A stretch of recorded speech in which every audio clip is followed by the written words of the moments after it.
Hi guys, in this video we're going to be looking at a list I took on Loudwire titled The Best Comeback Albums in Rock and Metal. However, I'm only going to focus on 5 albums from that list, and if you want to see the full list, a link to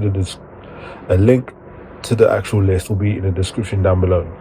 And before I continue, I'm going to ask that you turn on notifications because on this channel videos come thick and fast, and I don't want you to be missing out on any. And speaking of which, please subscribe for more videos like this as it helps the channel, and don't forget to like and comment so I know what's good and where to improve.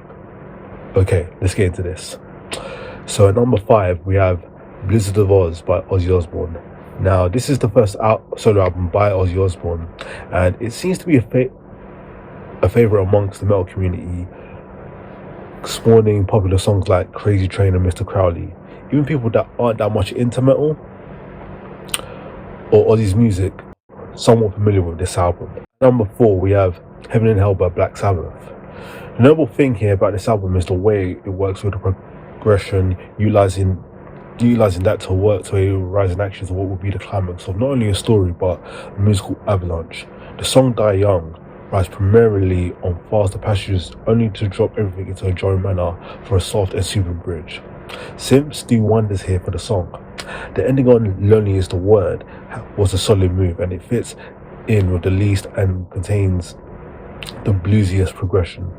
It almost works as an open ender to keep you looking forward to what's next. It's refined, powerful approach to break more ground. And okay, music of this sort existed before, but Black Sabbath really solidified it to the sounds of what came before in the 60s. Number 3 we have Alice in Chains, Black Gives Way to Blue. Now this album is quite a comeback for Alice in Chains, as they managed to meet expectations in regards to set the standards by their early material, but while also building on and moving forward from their past efforts to create something that manages to sound original while still maintaining their distinct musical identity. Alice in Chains are a band that in the years, even when they weren't active, they still managed to grow and evolve. It's as if they were never left at all. It's just a pretty much case of just continuing where they left off.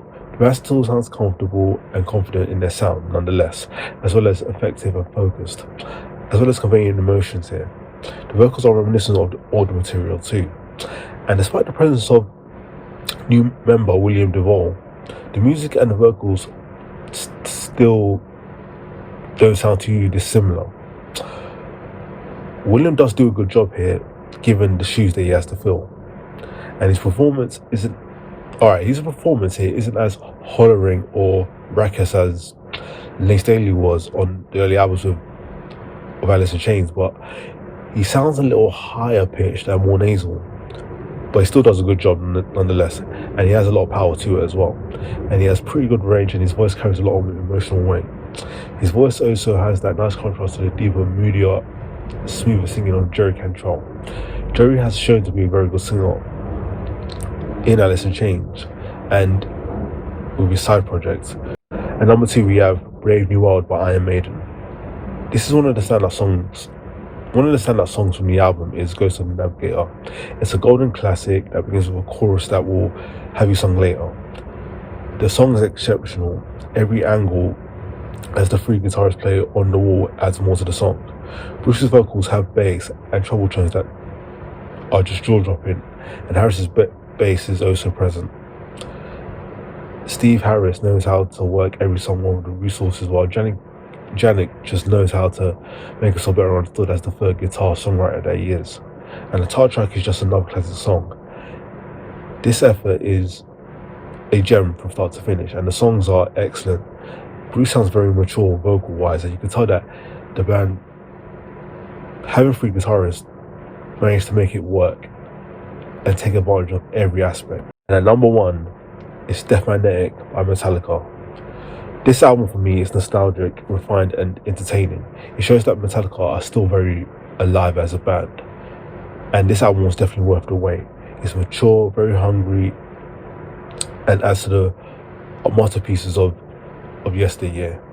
Taking elements from their 80s albums, mixing them with a bit of their 90s material here and there, and creating all together half fresh, half nostalgia. This could be attributed to the fact that James Hetfield, from what he's learned the from the 90s period of Metallica, is that he would rather create an album with mostly excellent songs than two albums with 30 songs, putting all of his expression and creativity into a denser, more concentrated album with absolutely no filler material. And the riffs on this album are incredible. James's playing is tight and intense, and the riffs are heavy but enjoyable. Part of Definite's success can be attributed to the guitarist Kirk Hammett finally hitting the male notes again on every song on this album.